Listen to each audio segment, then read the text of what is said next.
welcome everyone. And finally, we are here. And today, my extraordinary guest is David Neil Barnett. So let's start with his profile. David Barnett is a brand protection expert with more than 20 years in the field. David is the author of Brand Protection in the Online World, which is a extraordinary book that I highly, highly, highly recommend it. So do I. Even when it's from 2016, it is a book that is still can guide so many IP professionals, I'm sure. And then also the second book, Patterns in Brand Monitoring, published recently in 2025. Yeah. And which is extraordinary also as well. And he performs as a brand protection strategist at the Stobbs IP, which is a law firm that I definitely adored, and was a former head of consultancy brand protection monitoring at CSC Global. David is from London. He born in 1976, and this is the thing that I most adore about him, that he's a graduate of the University of Cambridge, completing a Master of Arts in Natural Science, and a PhD, this is fantastic, in Planetary Geophysics in 2001, followed by 2 years experience in climate change research. Oh my God. Again, he has over 20 years of experience in the online brand protection industry, serving clients across a range of sectors and industries. He started his career at Envisional in 2004, subsequently moving with company acquisitions to NetNames in 2007, and in 2016 with CSC, where he worked as head of consultancy brand monitoring. Sorry that I have to read all of this, but it's necessary because it's too much information. So we need to know who is this guy. Okay, in case that you ask why David Barnett, why she's always talking about him, and this is the reason. Okay, and at CSC he works as a head of consultancy, and as a head of consultancy. I just lost here. Brand monitoring, and served as a key member of the Product and Analyst leadership team. Since 2023, he has been working as brand protection strategist at the Stobbs, a brand advisory consultancy and legal service provider. Okay, key areas of work have included analysis and open source intelligence. Oh my God. Investigations for clients and the delivery of experts consultancy to product sales, commercial, account management, and analyst teams for pre-sales throughout quality assurance. He has also driven research and development programs for brand protection projects, and has particular interest in domain name monitoring and analysis. And I guarantee you this is true. I do like a good domain name. Three-level quantification for brand infringement. This is amazing. And calculation of ROI, return of investment for brand protection programs and Web3 technologies. David is an experienced thought leader with an extensive portfolio and articles and experience of speaking and industry events, and is the author of unique publications. For me, David Barnett, I must say, was God sent in the midst of a pandemic. That's when I met him. One afternoon, after a long period of searching and research, I finally found someone capable of answering the question: is it possible to quantify losses in a case of cyber squatting? You say yes, it's possible, but maybe you won't tell me the answer.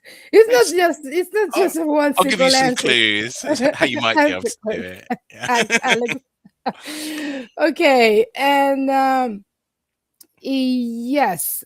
Okay. Well. Let's go with you. And also, well, also David has.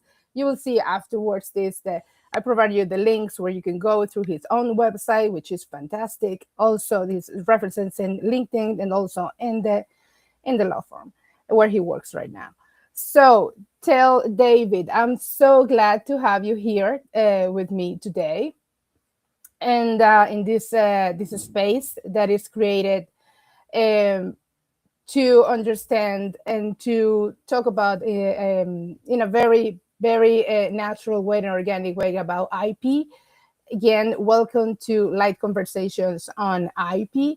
And let's start with the first question. David, Well, thank you very tell much, and me, thank you for having me. First of all, good to be David, here. tell me, um, what is a brand protection program? Why is important? Why law firms should, not only law firms, but why trademark owners should Yeah, consider it? But what is the philosophy that you have developed in your books? And the second one is already I already requested, but what is a brand protection program? yeah. Broad question, really. So I guess the key point is the internet provides a really compelling environment for bad actors to do bad things. When it comes to brand protection, what that tends to be is some kind of attack against a brand or taking advantage of a brand name for their own gain, so to build revenue for themselves. There's a few reasons why the internet is good for that from a criminal's point of view. Firstly, there's a very low entry barrier, so it's very cheap and easy to create websites, to create content, get it online, and actually, there's a much lower risk of serious consequences than there is for doing crime in the real world. You know, if you're hiding behind your laptop somewhere in the world, you're much less likely to get caught than if you go and rob a bank somewhere. So when we talk about these brand attacks, there's lots of different types of infringements and attacks that can take place. Some of the familiar ones that people will be most familiar with are things like online fraud. So that will be things like creating fake sites that impersonate a trusted brand to try and collect customer details or login credentials. There's obviously a very big trade in counterfeit goods, and those can be sold through standalone e-commerce websites. They can be sold through online marketplaces and so on. There's obviously a big historical problem with digital piracy. So that's people making available for illegal download copyrighted content, so movies, books, music, and so on. It's very obviously easy to make a digital copy of a file and make it available to people for sharing. But there's a whole range of other brand attacks as well. So different types of brand damaging content, defamatory content, boycott sites. I mean, some of these things are maybe not as enforceable as others, 'cause clearly there's issues with things like free speech.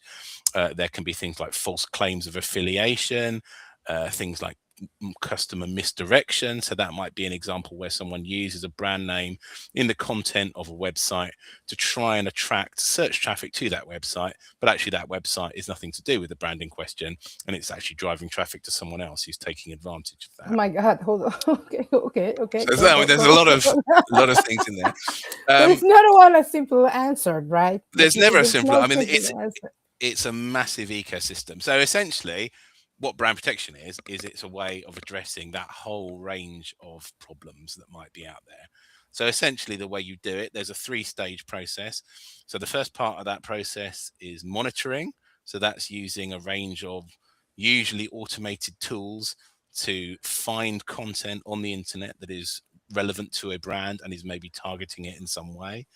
There's then a process of analysis, which is then going through that raw data, which might be many thousands or tens of thousands or hundreds of thousands of web pages, and trying to find a way to prioritize those in some way.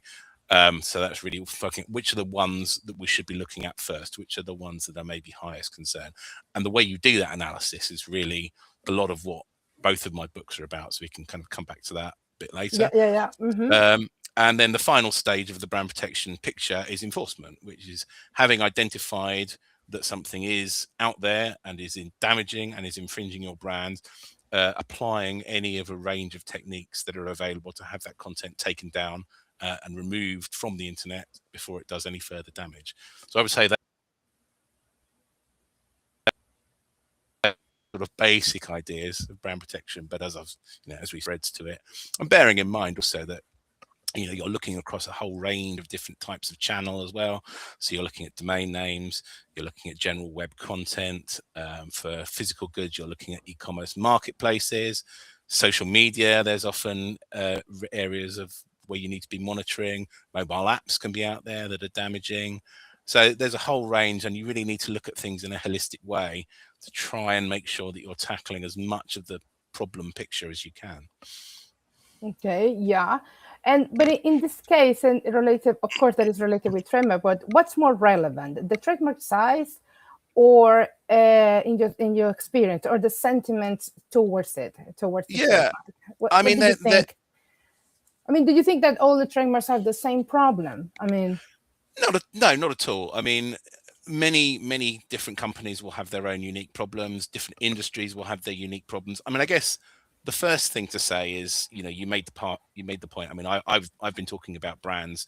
You're talking about trademarks, and that's a really interesting point. So one thing a brand owner really needs to do is to make sure that they've got an appropriate level of intellectual property protection. So they've got the right trademarks registered so that they can protect their brand. And you need to be doing that in the right jurisdictions, the right countries as well. And that's true for a couple of reasons. So first of all, you need to have your brand protected in the countries where you operate, but you may also want to be thinking about having it protected in countries where you may be looking to expand your operations in the future. But also, it's really important to have that kind of global coverage, particularly when you're looking at content on the internet, because the internet is quite global. And if you're trying to do a takedown for a website that's based in Russia or China, or on a marketplace that's based in Poland or Japan, then in most cases those platforms will only really be responsive to those takedown efforts if you have your trademark protection in place in the jurisdiction where they're based. So it's really, really important, all of that. I guess going back to your sort of original question, what's sort of more important, the size or the kind of sentiment towards a brand? They're both really important, and they're both, everything can vary when you're comparing one brand to another. I would say in general, all brands of all sizes can be affected by these types of issues that brand protection will look to address.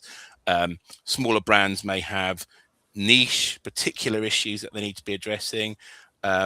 What we often find, for example, is that if there is some sort of high profile event, like a news story that makes a brand much more sort of high profile for a short period of time, then bad actors will take advantage of that increased popularity to target that brand. So they will know that people are looking for information or content about a particular brand if it's in the news today, and they will think, okay, well, because people have got this brand in mind, actually now is a really good time to create a fake website that's impersonating that brand. So all brands can be affected. I mean, really, in most cases, any brand that has valuable customers that criminals can take advantage of, whether it's making counterfeit goods, misdirecting traffic to those sites, and that's all brands. All brands have customers with money that they're willing to spend on that brand. So all of those brands will potentially be subject to these sorts of problems. Sentiment, of course, also is a big kind of factor to consider for all sorts of reasons. I mean, fundamentally, it has a big impact on the value of a brand. So if a brand is suddenly seen to be having various problems online, whether that's brand attacks or other types of bad news stories, bad reputational issues, that can really affect the value of a brand. I've talked about, obviously, if a brand, something happens that actually has a spike in the sort of sentiment associated with that brand, that can then trigger a spike of infringements associated with it. So, all of these factors are really important. And, and actually, I guess the other part of that picture is if a brand is seen to be repeatedly attacked and has problems, if it's a brand that is very heavily counterfeited, then that can in turn affect the sentiment and the trust of that brand, which then affects the value of that brand and then can trigger further infringements. So it's a bit of a cycle, really, and these things all kind of play off against each other. Excellent. I have more questions, but I have to stick to the script. Okay. only got half an hour, yeah. Okay. Okay. What about the monitoring techniques that you describe in your second book? Can you talk us Yes. about it Yeah, a little bit about it, please? absolutely. So I've kind of alluded to this a little bit earlier. So really, what I was Yeah, looking I know. to cover off with my second book was to try and outline some of the tools and the techniques that you can use for finding patterns and building connections and insights from large data sets. And when I talk about large data sets, what I'm mostly talking about is a big collection of results that you might find from a brand monitoring tool, and thinking about that prioritization process. So how do we find the really interesting results amongst all of the noise that's out there? Prioritization is really important because it tells you which results you should be looking at first, maybe which ones you should be looking to take down first. But also it gives you insights into things like the patterns that infringers are using. So this whole kind of picture of brand monitoring allows you to. So one of the things, for example, that you often find in brand protection is that after a while, the criminals get wise to the fact that you're monitoring for a particular brand, and they will find ways to try and get around that. So rather than using an exact reference to the brand, they will use a misspelling of it or an abbreviation, which to a manual customer, it's clear what brand they're talking about. But if you're using just a simple monitoring tool looking for an exact match, it's designed so that you won't find that. So you have to kind of get those types of insights from doing monitoring so that you can continue to sort of hone and tune the monitoring as you go on. I guess the second area I talk about in the book is the idea of what I would call clustering. So that's again sort of saying, within this big data set of results that might be about a brand, can we find examples that are all connected to each other? And when I say connected to each other, what I mean is, are they all associated with the same infringer? Has a particular entity built all of these different websites? And that's really kind of useful when it comes to sort of brand protection as well, because it can tell you things like who are the top infringers. It can help you build a picture as to who they are, so you can build it into these investigation type techniques to try and cross-reference that against sort of real world data, see if you can find names, addresses, email addresses, phone numbers that are associated with that entity. But a really key point to the idea of clustering is it allows you to do things like, if you can find, rather than just doing a takedown of a website, if you can find 100 websites that have all been set up by the same person, in many cases you can take those websites down in a single action. So it's a really good way of building efficiency into the process, and at the same time demonstrating that the person behind those websites is acting more likely in bad faith, because they've not just accidentally created an infringement, they're doing this as a business. So if you wanted to launch some sort of domain dispute or some sort of escalated enforcement action, if you can prove that an infringer is acting in bad faith, quite often that will give you a stronger case. I guess the third area, really, the third main area that's covered in the book, is to talk about and think about some of the calculation frameworks that you can use for specific problems, so to solve particular questions in brand protection. So some of the things I talk about are things like, how do you measure the prominence and the sentiment of a brand, which we've talked about? How does that tie into things like brand valuation?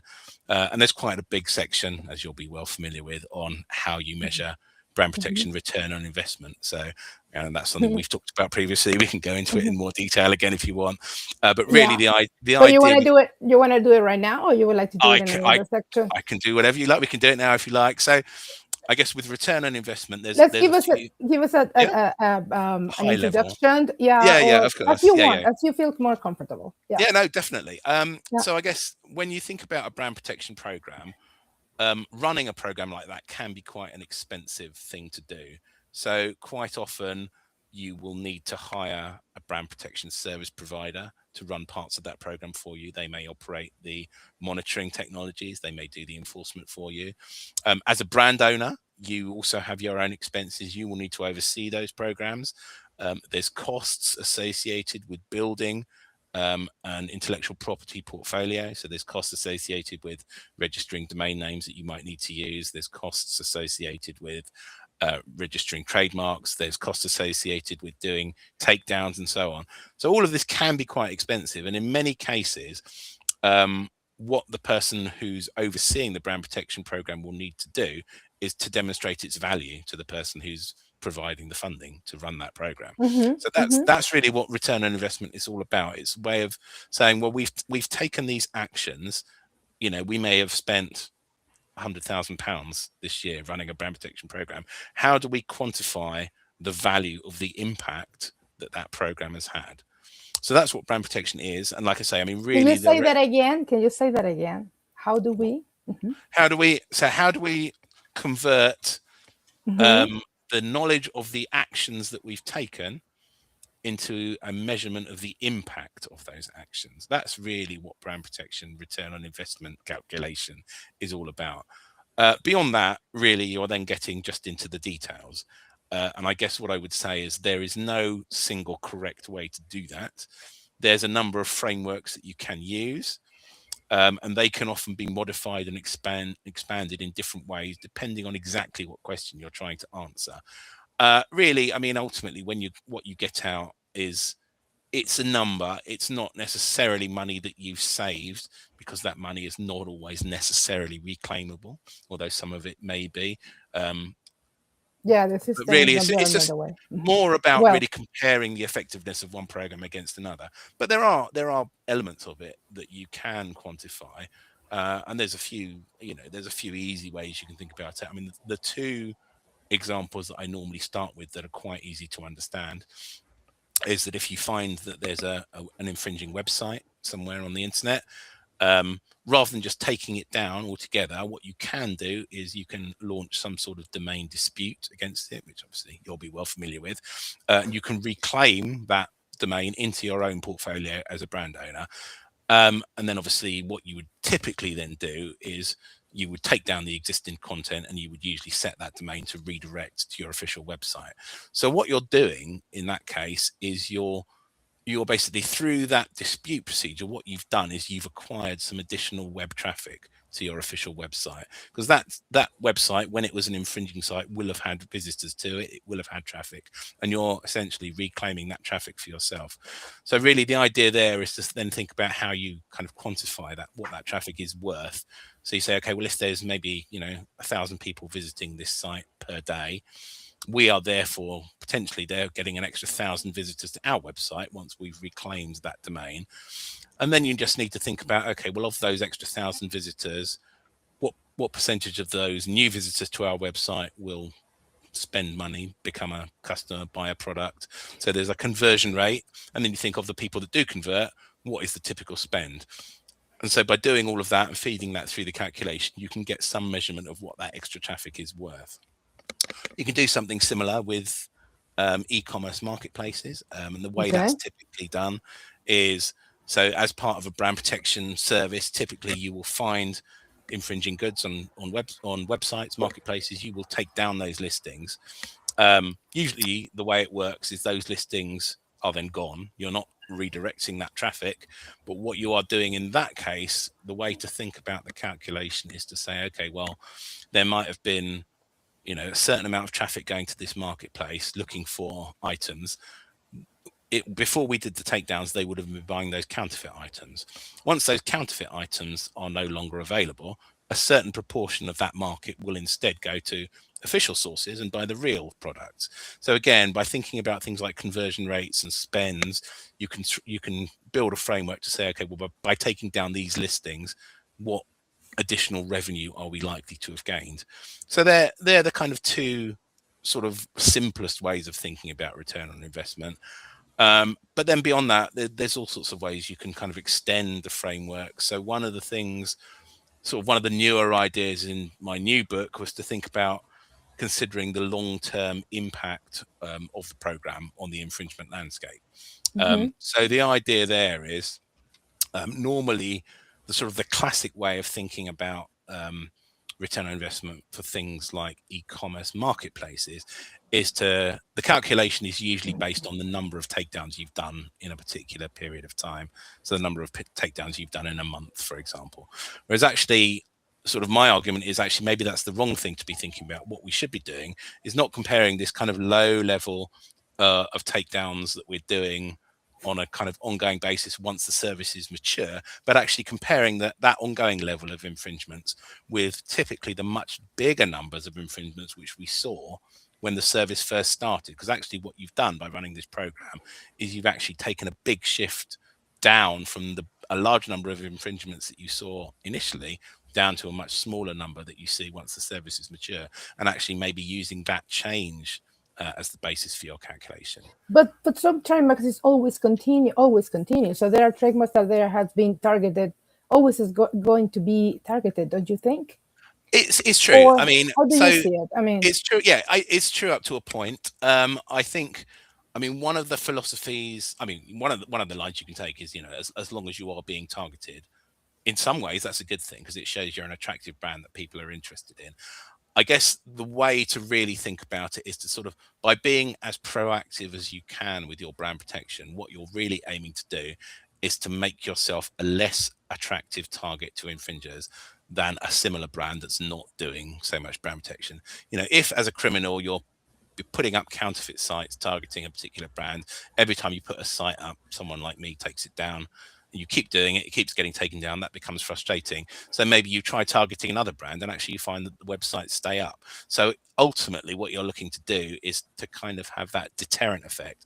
People tend to then move away from attacking you and attack your competitors instead. And then obviously, hopefully they then put brand protection in place. And eventually, hopefully, we damp the whole thing down. But, of course, that never happens. Really, it's an arms race. And the infringers and the brand owners are always kind of fighting against each other to sort of just stay one step ahead, really.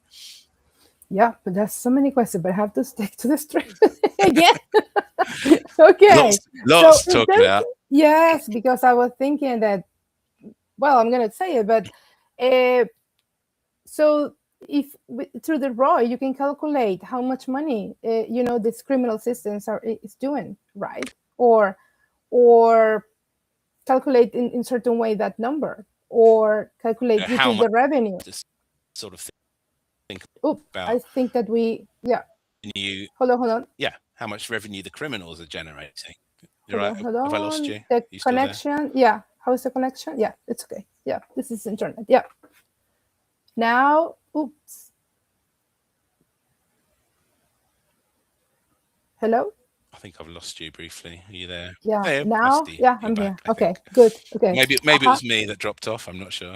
No. I'm sorry. Yeah. Now? I think your connection's a little bit patchy. You keep dropping in and out. Okay. Now? Okay. I think we're okay. Just okay. Yeah, don't touch anything. No, not touch. Okay. You're back. Let's continue. Let's go with another question then. So, okay, David. Yeah. With all the, you want to wrap up that question or not? I mean, no. I mean, it's open ended. There's all sorts of details we can go into, but I think they're the main ideas. And I guess the thing to take away is, you can take those basic frameworks and you can tailor them as you need to. So if you're trying to answer a specific problem, you can take the basic ideas and you can modify them slightly. So, for example, if you're thinking about trying to look at the revenue associated with the website, you might use the number of visitors. If you're looking at something like a social media profile, you need to use a different proxy for that data. So for social media, you would look at things like numbers of likes and followers and shares. And of course, really, you can expand all of these ideas to other areas as well. So people will tend to, use metrics like, how clean is the first page of search results. If you search for my brand, of the links you get back, what percentage are good stuff and what percentage is fake bad stuff. People will use things like where they appear. People talk about ownership of the buy button on marketplaces. So that's where you've got multiple brand owners selling through a particular listing, and really the official brand owner wants to be top of that list rather than be the bottom of that list with all the counterfeiters above them. So a lot of the sort of thinking about return on investment is also sort of thinking about what people tend to term cleaning up the internet, making sure that the search results are not populated with counterfeits and fakes, and that the real content is as high and as prominent as possible. Yeah, excellent. That's why we are here. Yeah, honestly, Yeah, yeah, indeed. very, very important. Yeah, yeah. Okay, and now related with AI, what do you think that's the impact of AI. AI? Yeah, on brand protection programs. How have AI you is, experienced it? What are yeah. your ideas I in mean, relation AI with is that? everywhere. AI is Yeah, everywhere. There's no getting away from but it. I not mean, here. I But not here. personally, no, well, no. I mean, I Not here. personally am not a big user of AI in my personal life, but in the professional sphere, it's certainly something you need to be on top of. I think from a brand protection point of view, I guess there's a few things to think about. The first thing is that criminals are using it. So we are seeing more AI generated content by criminals. AI makes it even easier to do things like create fake sites, fake product listings. Uh, Obviously, we're starting to see things like deep fake videos as well. So that's these kind of, impersonations of company executives, and that's a really kind of effective way of getting money out of people. So the criminals are using it, which obviously is a bad thing. But the other side of that is that the good guys, us, we can also make use of AI to There's tackle no these one good, problems. only God. Oh, I try, but yeah. um, Okay, okay, yeah. so yeah, I mean, I guess so. We are starting to make more use of AI in our brand protection solutions. We can use it for all of the things that I've talked about. So prioritizing, clustering, all of that can be more easily automated with AI than sort of using sort of older school deterministic approaches. We can use AI to pull information off websites. So in the old days, you would need to build scrapers that were specific to any particular website. So, for example, you're monitoring eBay. You know that if you want the seller name and the price and the number of items, you know the format of an eBay listing, so you can basically hard code where the system needs to look on the page to pull that information out. With AI, you can basically give it free form web pages. As long as it kind of recognizes that it's looking at an e-commerce type listing, it can work out where to look itself to pull out the price and the quantity and the seller name. So there's that side of things. Obviously, AI also opens up a whole realm of possibilities in things like image recognition, so looking for product images, looking for logos in images, finding relevant content in videos, things that really just were not possible using sort of the older technologies. And we're starting to obviously see more of things like AI use in the way that the users are interacting with the tools. So a lot of the old brand protection tools were very, you had hard coded menus and options, whereas actually we're starting to see the emergence of tools where actually you can interact with those tools through natural language. So you can, I could go into a tool and I could type in English, please show me all the listings you found that contain blah in the page title, for example. So we're starting to see things like that. I think, I mean, the other thing I guess to say is, the AI tools generally being in use kind of in the wider world kind of brings its own problems and questions from an intellectual property point of view. Um, there's a big kind of open question about how you go about monitoring the outputs from AI tools. Obviously, AI tools are trained on content that exists on the internet, so there's a big risk that the outputs from those tools can infringe IP. So, how do you monitor that? How do you enforce against it? I guess the other big area to think about is AI-based search. So we're starting to see, even on the big mainstream search engines, most cases when you do a search query, you'll still get all of the old links that you would have got before. But most search engines now also have an AI overview for you at the top. So they will generate their own response based on what they think is the most relevant information for the query you've asked. So there's a whole big emerging industry in terms of things like optimization for that type of search. How do you get your brand referenced by an AI overview? And then, of course, beyond that, there's all sorts of other applications. So, I mean, some of the studies that I've been involved with over the last year or so with various domain colleagues is thinking about how the rise of AI-based tools might affect things like the domain name landscape generally. So, Yeah. for example, there's a big push that sort of AI-based tools and agents people will want to have domain names associated with them to kind of give them that sort of aura of trust. People know that they're interacting with a particular tool that has a particular name, and the obvious way to do that is to have a domain name associated with it. So, we may see this big step change in the numbers of registered domains being used for all, to be associated with all these tools. So again, questions about how that affects internet infrastructure, how you monitor for it, how you enforce against things if they're infringing. So I think there's no getting away from it. AI is going to have a big impact in various aspects of areas that are, either directly or indirectly associated with brand protection. So, it's a really interesting time to be in the industry, and I think we can just watch this space and see where it goes, really. We are so lucky to have you. The community is very lucky to have you. Really. Thanks so much. Bless you. Okay, so you allowed me some connective questions. Yeah, this last connective question that is part of the format of this let's say program, this space. Yeah. Okay. So David, and thank you very much, David, for all your for having for your time, for your disposition. No. And thank you for having me. No, thank you. It's been an honor to have you here. Okay, so David, given your PhD in planetary geophysics, what is your favorite planet? Do you have it? My favorite planet? I would have to say Venus, mostly because it's the one I spent most of my PhD working on. So I kind of have to say it's my favorite. But it does genuinely appeal to me. It's mysterious. It has a big, thick atmosphere. You can't see what's going on underneath. So you have to use special tools and techniques for seeing what's going on in the inside. So that kind of appeals to me because that's very similar to the way I think about my work. You have to use special tools and techniques to get insights to find what you're looking for.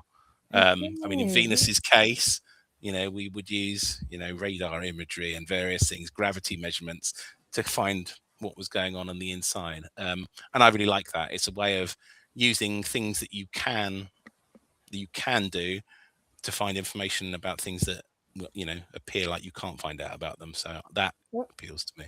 Okay.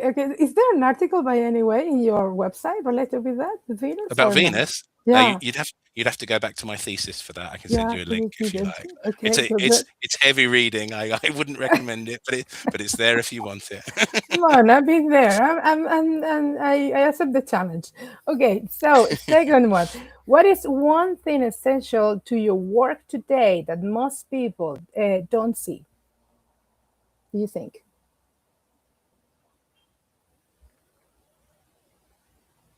Hello?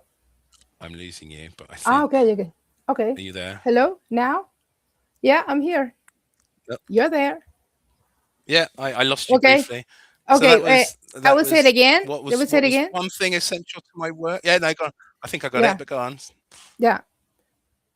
What is one thing essential to your work today that most people don't see? Do you think they don't see? I mean, it's the same answer, really. It's the tools and techniques that you have to use for finding the patterns and the insights. Quite often, you will do whatever research it is that you do, and the client will just see the final answer, and they won't really see where that answer has come from. But usually what you're having to do is you're having to work from big data sets. You're having to, as I've said many times, you're having to prioritize and cluster within that. So there's been a lot of development over the years of, tools and things that I've put together that help me build those insights. So I do a lot of number crunching in Excel. I do a lot of number crunching using Python.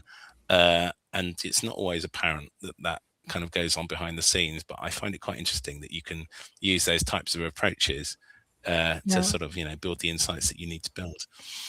Yeah, I think that through this just very brief conversation of 20 minutes, we already were able to catch all the work that is behind, all the time that has been. Yeah, I think that's it. There's a lot of historical work that goes on behind the scenes. Exactly. Yeah. Okay. What is your favorite IP conference or congress that you usually like to attend? Historically, actually, I haven't been to most of the large ones. I tend not to go because of the nature of what I do. I tend to work more sort of at the front end with the data rather than being in sort of the sales side of things. So generally it's the sort of sales and commercially minded people that go to the big conferences, but I do get to go to some of the smaller ones, and that's actually really nice because that's kind of much more sort of meeting and sharing ideas with people who are working on the same sorts of problems that I'm interested in. So, for example, I've been to the London Domain Summit for the last 3 years. I've spoken at that a couple of times. You know, that's all things domains, which I mean, you know, I love working with domains because they're fascinating. I love all the tech behind it. I love all the data behind it that allows you to do things with the analysis. I've also, I mean, last year I was at the Winter IP conference, also in London. That was really nice because it was kind of broad, but not, but you know, but without losing focus. So it covered lots of things. It covered domains and brand protection. It covered trademarks, but it was all relevant and it was all really interesting and it was really friendly as well. And I, you know, I had the chance to get interviewed at that as well. And they did a little video of, so that was really nice as well. And I do think some of these smaller conferences are really nice in terms of the sort of, you know, the exposure you get to people who are kind of working in similar areas and trying to solve similar problems. So, yeah. Okay, so you have two then. So it's Summit and which the other Yeah, one? let's say that the Winter IP Conference and the Domain Summit, they're the ones I've Winter probably IP spent Conference. most time at the last couple of years. Yeah. Lovely. Okay. And okay, do you have an IP moment in your day? I mean, In my so day, yeah. my day to day has mostly been generating enforcement letters and preparing for this. So I guess I'll pick an IP moment from earlier in the week. So we had, I mean, just a really simple example. We, as part of one of the brand protection services that I work on for one of our retail clients, we found a domain resolving to a fake e-commerce website that was impersonating them. That's your favorite IP moment of the day? Well, no, Really? that wasn't the favourite bit. What was really nice was that Okay. we applied our sort of standard approach to it. At the first stage of that, usually we'll send a registrar and a host level takedown, and quite often Which in that's a very, fact, I saw that there are some yeah. I of mean the letters there. that's This not a is new thing. I mean, amazing. you know, they're Yeah, old letters, but you know the basic idea still holds. yeah. Quite often that can be a frustrating process. You know, a lot of registrars are not very responsive or not very compliant. But this was actually really interesting. It was an interesting case in its own right because actually, when you looked at the domain name on your desktop, there didn't appear to be a website there. But actually, if you viewed it through a virtual machine, you could see the content. So what that suggested Hold to on. me, What is that? What are you saying? Okay, say so that again. when I Okay. was just, if Uh-huh. I just went to the web, if I just opened my browser and typed in the domain Mm-hmm. name, there was Mm-hmm. nothing there. But if Uh-huh. I logged, so I've also got access to a virtual machine, which is basically a computer. It's a remote computer, a proxy Mm-hmm. computer. So I can log into it remotely and view from there. And then viewing from that other location, the fake site was there. So that suggested that maybe it was geo blocked in some way. So it was set up to only be visible to customers in particular countries, for example. So that was really interesting. So actually what happened is the registrar came back and said exactly that. They said, there's not a website here. And I was like, there is a website here. I sent them a screenshot of it. And actually within 15 minutes of me sending that proof that there was really an infringement there, they'd taken it down. So, you know, it was a really sort of simple story. It was just a standard takedown that worked quickly and the way it should, but it's just really satisfying. And it just shows that even with a sort of standard approach, you know, you can find these things, you can take them down quickly, and actually you can limit the damage that's done to your clients, you know, pretty much straight away if everything works the way it should. So that was quite gratifying. It doesn't always pan out that way, but you know, it's nice when it does. Wow. Okay. So yeah, excellent. Okay. And lastly, is there anything that you are particularly grateful for today?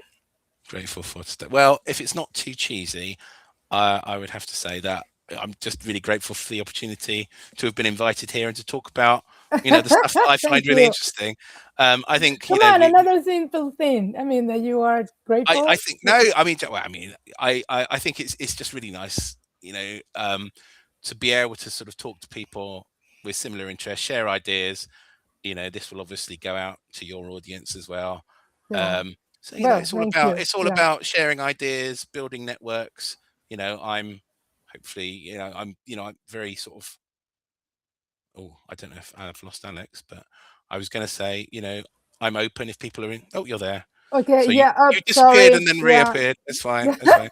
I was just going to say, I mean, it's all about building networks. So, if people are interested in anything that we've talked about, and want to know more, I'm always accessible. Please, drop me a line through Alex or directly. And, if you've got any questions or any ideas that you want to bounce off, then I'm always happy to do that. I'm so happy to have you, and also the to have this genuine connection with you. That it's and I'm so grateful that you have done all this work, and yeah, I'm sure that I would love to have you again in this space. And yeah, and well, I hope that we will check this if it went out well at the Let's end. hope so. Hope And you press the record button. Yeah.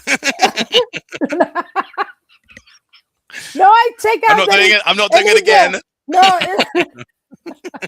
maybe in a month. No, Maybe in a it's month. okay. All right, No, it's okay. But I already checked in. Yeah, we are live in that's good. That's LinkedIn. good. So yeah, Fabulous. so David, honestly, thank you very much for your time, for everything. There's other topics that I already, Yeah. perceive from this conversation that it will be very useful to talk about, especially related with Royd, also related with AI, also Yeah. related with the systems and automatic systems that I Yeah. have Of been course. Yeah. using right now for commercial, the commercial industry that are related with AI that are causing kind of damages to IP owners.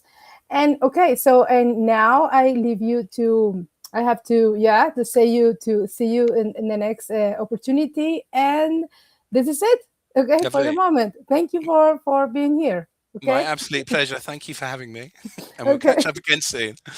Okay. Best regards to everyone there. Yeah, Okay. and same to Okay. you. Cheers. Take Yeah. care. Okay. Bye.